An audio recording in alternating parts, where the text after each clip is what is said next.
Cet épisode commence avec Serkan et Eda qui discutent avec humour de l'audace d'avoir envoyé un plat d'aubergine fait maison dans un simple Tupperware à un chef étoilé de renommée mondiale. Serkan souligne que c'est l'une de leurs plus grandes folies et compare la présence d'Eda dans sa vie à un arc-en-ciel. Eda est touchée. Juste après, son téléphone sonne. C'est Leila.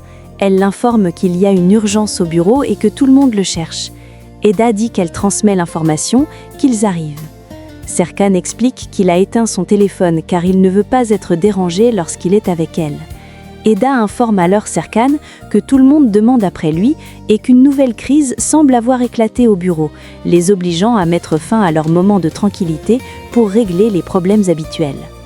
Pendant ce temps, Seyfi annonce l'arrivée d'Alptekin à Aydan, en espérant voir ce dernier ramper et pleurer pour obtenir son pardon. Cependant, Aydan est catégorique, elle ne lui pardonnera pas et souhaite le voir souffrir. Lorsqu'Alptekin entre, il déclare calmement que leur mariage appartient au passé et qu'il est venu demander officiellement le divorce. Aydan rétorque qu'elle allait dire la même chose et qu'il est déjà mort à ses yeux. Il lui propose de tout garder, même ses biens personnels. Aydan mentionne avec mépris la femme de l'hôtel, mais Alptekin dit ne rien avoir à ajouter et accepte froidement de mettre fin à 30 ans de mariage en seulement 30 secondes, laissant Aydan sous le choc malgré sa fermeté. À Artlife, Céline discute avec Fatma qui lui avoue avoir dit la vérité à effet. Elle ajoute espérer que ça ne l'a pas mise dans une mauvaise posture. Céline la rassure en disant qu'elle va régler la situation. Au même moment, Eda et Serkan arrivent. Ils sont suivis de trait par Ferit et Seren. Céline les suit également. Ils sont tous dans le bureau de Serkan. Céline dit qu'elle a quelque chose qui implique tout le monde ici présent à avouer à Serkan. Elle révèle enfin la vérité pour se libérer d'un fardeau. C'est Ferit qui a fait fuiter le contrat de fiançailles dans la presse. Elle avoue également avoir caché cette information pour protéger tout le monde, tout en soulignant que Eda et Seren étaient aussi au courant du secret. De plus, elle dénonce le chantage d'Effet qui voulait racheter ses actions en échange de son silence. Finalement, Céline annonce qu'elle démissionne de son poste de directrice des relations publiques et cède ses 5% d'actions à Serkan, souhaitant repartir de zéro loin de tous ses mensonges. Puis, elle quitte la pièce. Après les révélations de Céline, Serkan est déçu et confronte son associé et son avocate, se demandant en qui il peut encore avoir confiance. Ferit tente de s'excuser en qualifiant son geste d'une erreur ridicule, tandis que Seren explique que le mensonge est devenu une boule de neige impossible à arrêter. Ferit avoue qu'il avait peur de perdre la confiance de Serkan ou de le décevoir. Serkan ironise sur cette logique consistant à mentir pour gagner la confiance de quelqu'un. Finalement, Serkan décide d'oublier le sujet à condition que cela ne se reproduise jamais. Il exige qu'il n'y ait plus aucun secret au sein de l'entreprise et congédie ses collaborateurs. Serkan retient Eda pour la confronter sur son silence concernant les secrets de l'entreprise. Eda tente de se justifier en disant qu'elle n'est pas responsable des actes des autres, mais Serkan lui reproche de lui avoir caché la vérité. L'ambiance devient taquine quand Eda demande s'il veut des excuses. Serkan répond qu'un simple pardon ne suffira pas. Il annonce qu'elle doit payer un prix pour cette grave erreur. Eda, un peu provocatrice, demande si elle veut qu'elle tienne à cloche-pied, mais Serkan promet un châtiment beaucoup plus sévère et réfléchi. Ils sont interrompus par un appel de Seyfi qui lui dit que quelque chose vient d'arriver. Serkan dit alors qu'il viendra plus tard.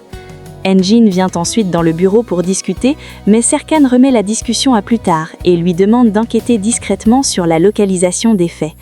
Il soupçonne ce dernier de ne pas être en Italie et de tramer quelque chose de louche, surtout après avoir appris le chantage exercé sur Céline. Engin, surpris par ces révélations, accepte de faire des recherches. Par ailleurs, Serkan demande à Engin de s'occuper du recrutement d'un nouveau responsable des relations publiques. Il charge Leila de préparer une liste de candidats, mais Engin précise qu'il sera trop occupé sur le chantier pour mener les entretiens. Serkan accepte donc de prendre en charge les entretiens lui-même dès le demain matin pour trouver un remplaçant à Céline. Eda demande à Serkan ce que Seyfi lui a dit. Serkan répond que sa mère a fait un malaise et qu'il doit se rendre à la maison. Eda décide de l'accompagner. À leur arrivée, ils trouvent Aydan dans un état étrange. Elle prétend danser la valse. Elle commence à raconter avec nostalgie une scène de bal datant d'il y a 30 ans, impliquant un homme charismatique aux yeux bleus qui l'aurait fait tourbillonner, Alp Tekin.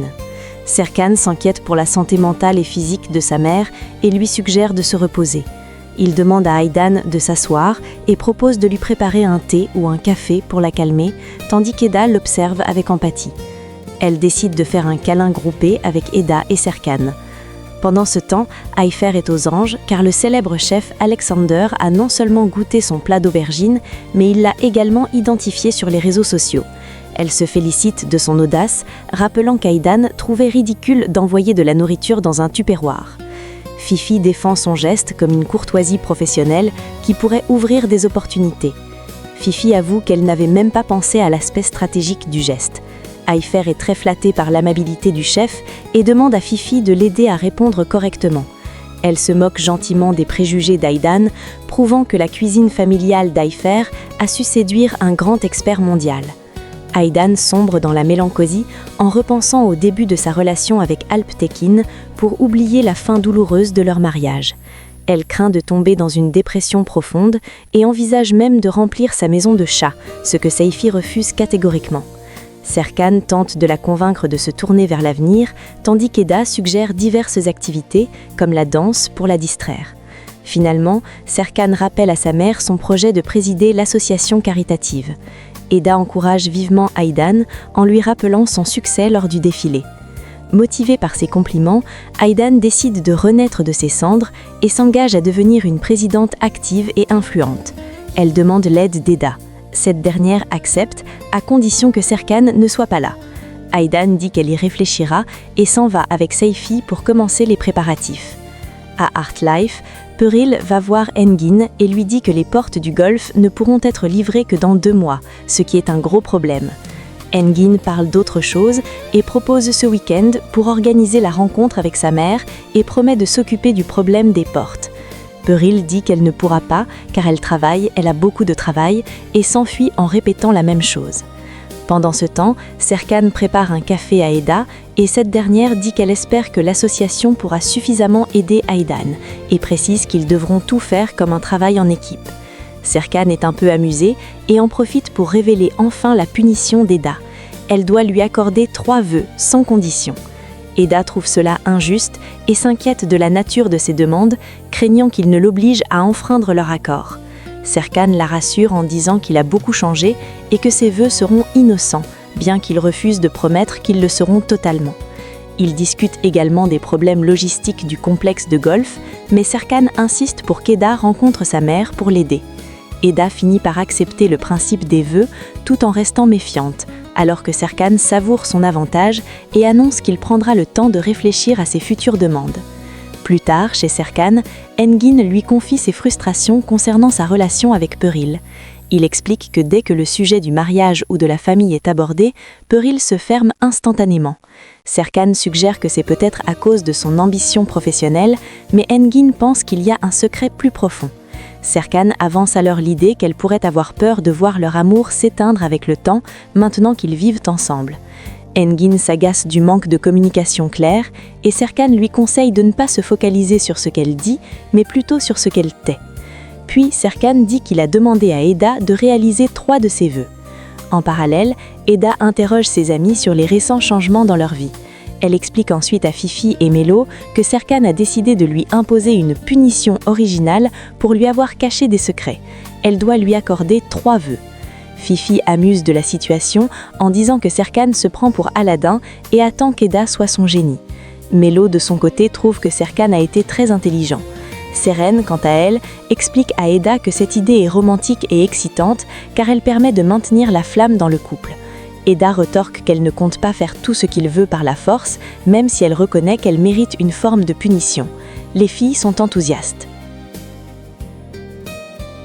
Ayfer surprend les 3 amies en pleine discussion et leur demande de quelle honte elles parlent. Prise au dépourvu, Eda répond maladroitement qu'elle parlait simplement du temps qu'il fait. Fifi enchaîne en disant qu'elle regrette l'été, ce qui fait réagir Ayfer, qui s'étonne qu'on puisse vouloir la canicule. Les filles commencent alors à énumérer les plaisirs estivaux. Melo cite les melons et les glaces, Seren mentionne le sable et la mer, tandis qu'Eda évoque la douceur des fleurs et les étoiles. Ayfer, qui n'est pas dupe, conclut la conversation avec ironie. Le lendemain, Serkan arrive au bureau et Engin le salue. Il lui demande comment il va. Priel explique qu'ils ont reçu un message important pour organiser une réunion urgente.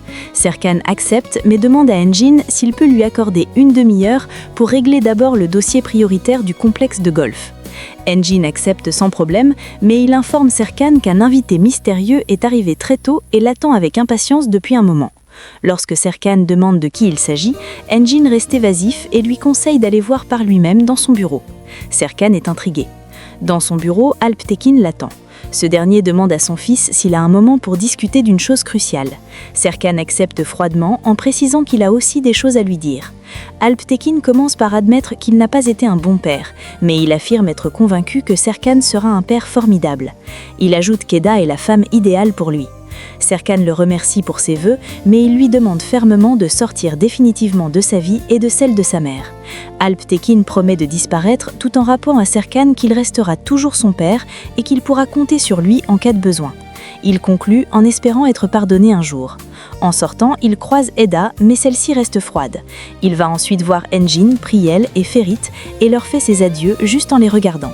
Ferit veut aller voir comment va Serkan, mais Engin lui dit qu'il a besoin d'être seul. Pendant ce temps, Aydan et Seyfi arrivent à l'association. Elle se prépare à affronter sa rivale, Nesrine, pour la présidence de l'association. Nesrine arrive, la salue et lui propose de prendre du café, mais Aydan dit ne pas être là pour le café et annonce avec assurance qu'elle se présente officiellement. Nesrine tente de la décourager en lui disant qu'elle n'est pas préparée. De plus, les élections auront lieu demain, de ce fait, elle risque d'être ridicule. Aydan ne se laisse pas impressionner et maintient sa candidature.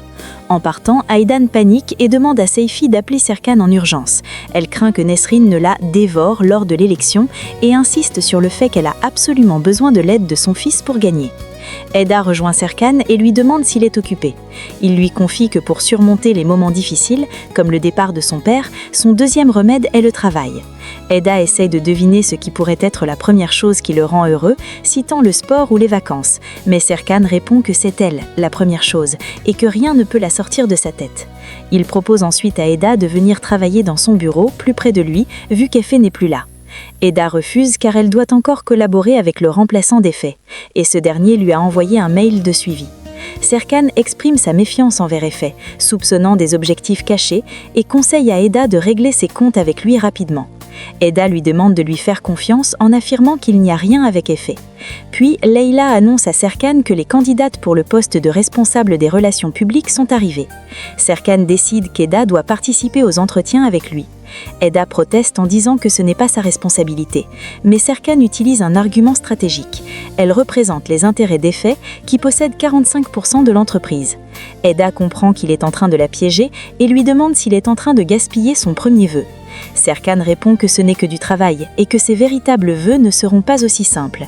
Il demande à Eda d'être patiente avant de découvrir ce qu'il attend réellement d'elle pour la suite. Serkan et Eda reçoivent plusieurs candidates au profil très varié. Serkan interroge une candidate sur son instabilité professionnelle, ce à quoi elle répond que l'équilibre entre vie privée et travail est sa priorité. Une autre affirme qu'elle s'entendra bien avec Serkan malgré ses échecs passés et souligne qu'elle est divorcée. Une autre compare la gestion d'une entreprise à la direction d'un orchestre, se vante d'être au sommet de sa carrière et exige déjà un salaire élevé. Tout au long de la session, les candidates tentent de se mettre en valeur, certaines étant très arrogantes ou trop sûres d'elles-mêmes, ce qui laisse Serkan et Eda assez perplexes sur la qualité des profils. Durant les entretiens, Erdem confie à Melo qu'il n'a aucun espoir, car aucune candidate n'a été convaincante. Melo est pour une fois d'accord avec lui et regrette presque Céline qui, selon elle, avait une aura particulière malgré ses défauts. Leila intervient pour calmer tout le monde, rappelant que la décision finale appartient exclusivement à Serkan et qu'il ne changera pas d'avis. Erdem et Melo continuent de spéculer sur le choix du patron, tandis que Leila les incite à attendre les résultats officiels. Serkan taquine Eda en disant qu'une candidate était jolie et compétente car elle parlait anglais. Eda s'agace et rétorque que tout le monde parle anglais au bureau et qu'être jolie ne suffit pas pour le poste. Serkan demande alors à Eda si elle est jalouse, ce qu'elle nie farouchement en affirmant qu'elle veut simplement la meilleure professionnelle. Eda souligne que toutes les femmes présentes étaient attirées par Serkan, ce qui ne lui plaît pas. Serkan propose alors d'embaucher un homme pour la rassurer. Finalement, Eda choisit le dossier d'une certaine Bulja, qu'elle juge être la meilleure candidate. Serkan accepte son choix et demande à Leyla de contacter immédiatement la jeune femme pour l'embaucher. Bulja discute avec son ami Souci, qui est plongé dans la lecture de son horoscope. Bulja est très pessimiste sur sa vie et refuse même l'idée de commander un gâteau. Souci insiste et lui annonce qu'elle va recevoir une offre d'emploi imminente d'un cabinet d'architecture. Elle ajoute une prédiction romantique. Bulja va rencontrer un homme dont le nom commence par S et le nom de famille par B. Souci décrit cette rencontre comme un futur conte de fées, où Bulja marchera sur les nuages. Bulja a du mal à y croire et demande à son amie si elle n'exagère pas. Souci maintient que des miracles sont au point de changer radicalement la vie de Bulja. Alors qu'elle finit de discuter avec Souci, le téléphone de Bulja sonne. C'est le cabinet Artlife Architecture qui l'appelle pour lui proposer un entretien immédiat. Bulja, stupéfaite de voir la prédiction de Souci se réaliser si vite, accepte le rendez-vous et propose de passer dans 2 heures. Souci exulte et dit à Bulja qu'elle vient de naître à nouveau. Elle lui conseille de rentrer vite, se préparer pour être parfaite. Bulja, désormais pleine d'espoir, commence à croire que les miracles annoncés sont possibles. Elle se hâte de rentrer chez elle. Céline prépare ses affaires et informe Seren avoir déjà lancé les documents pour le transfert de ses actions. Puis, elle remarque qu'Eda et Serkan sont très occupés par le recrutement de sa remplaçante. Eda confirme qu'il cherche une nouvelle chargée des relations publiques. Céline explique qu'elle veut tourner la page rapidement. Elle change de travail, de maison et de vie pour prendre un nouveau départ loin de l'entreprise. Elle semble apaisée de quitter cet environnement complexe. Eda répond poliment qu'elle est contente pour elle. Les 2 femmes se disent au revoir de manière cordiale, marquant ainsi la fin officielle de la présence de Céline au sein de l'agence Artlife.